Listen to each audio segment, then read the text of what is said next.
Doctor గారు, నా వయసు 45 సంవత్సరాలు. నాకు పీరియడ్ సరిగ్గా రావటం లేదు. అబ్డామిన్ పెయిన్ ఎక్కువగా ఉంది. తరచుగా యూరిన్ ఇన్ఫెక్షన్ వస్తుంది. ఎన్ని మెడిసిన్స్ వాడినా కూడా ఫలితం ఉండటం లేదు. ఇదేమైనా క్యాన్సర్కు దారితీస్తుందా తెలియజేయండి అని అడుగుతున్నారు. ఈ ప్రశ్నకు డాక్టర్ గారి సమాధానం ఇప్పుడు తెలుసుకుందాం. సో 45 సంవత్సరాల వయసులో పీరియడ్ సరిగ్గా రాకపోవడం అనేటువంటిది స్వతహాగా కూడా జరగవచ్చు. యూజువల్గా 50 సంవత్సరాలు అరౌండ్ 50 ఇయర్స్ అనేటువంటిది మనం పెరిమెనోపాజల్ ఏజ్ అని చెప్పుకుంటాము ఇండియాలో. అంటే పీరియడ్స్ ఆగిపోయే ముందు, అంటే అరౌండ్ ఈ వయసులో పీరియడ్స్ ఆగిపోతాయి కాబట్టి. కొంతమందికి ముందుగా కూడా పీరియడ్స్ ఆగిపోవచ్చు. అంటే మీ 45-46 ఇయర్స్లో కూడా ఇట్లా ఇర్రెగ్యులర్గా పీరియడ్స్ వచ్చి అండ్ సబ్సిక్వెంట్గా పీరియడ్స్ ఆగిపోవడం అనేది జరగవచ్చు. సో పీరియడ్స్ వచ్చే టైంలో పెయిన్ రావడం అనేటువంటిది యూజువల్గా చిన్న వయసులో మనం చూస్తుంటాం, పెద్ద వయసులో రాకపోవచ్చు. అండ్ ఫ్రీక్వెంట్గా యూరిన్ ఇన్ఫెక్షన్స్ వస్తున్నాయి అంటే ఆ వయసులో మిగతా కారణాలు ఏమైనా ఉన్నాయని చూసుకోవాలి. అంటే 45 సంవత్సరాల వయసులో జనరల్గా డయాబెటీస్ లాంటిది రావడం జరుగుతుంటుంది.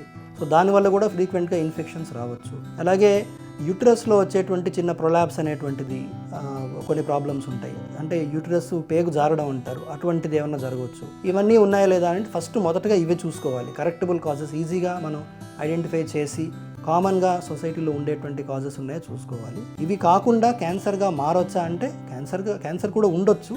అంటే ఎస్పెషల్లీ గర్భసంచి ముఖద్వారంలో వచ్చేటువంటి సర్విక్స్ క్యాన్సర్ అనేటువంటిది అది మోతాదు ఎక్కువ అవడం వల్ల అది గర్భసంచి ముఖద్వారం మూసుకుపోయి దానివల్ల పెయిన్ రావడం వంటి ఇలాంటివి జరగవచ్చు, బట్ రేర్గా జరుగుతుంటాయి. మీకు ఈ ప్రాబ్లమ్స్ మిగతావి కామన్గా వచ్చే ప్రాబ్లమ్స్ ఏమీ లేవు అనుకున్నప్పుడు ఇటువంటి ఈ తరచుగా యూరిన్ ఇన్ఫెక్షన్ రావడం, బ్లీడింగ్ ప్రాబ్లమ్స్ ఉండడం అనేటువంటిది కంటిన్యూ అవుతున్నాయంటే మటుకు గైనకాలజిస్ట్ని కలిశారంటే సింపుల్ ఎగ్జామినేషన్ ద్వారా తెలిసిపోతుంది.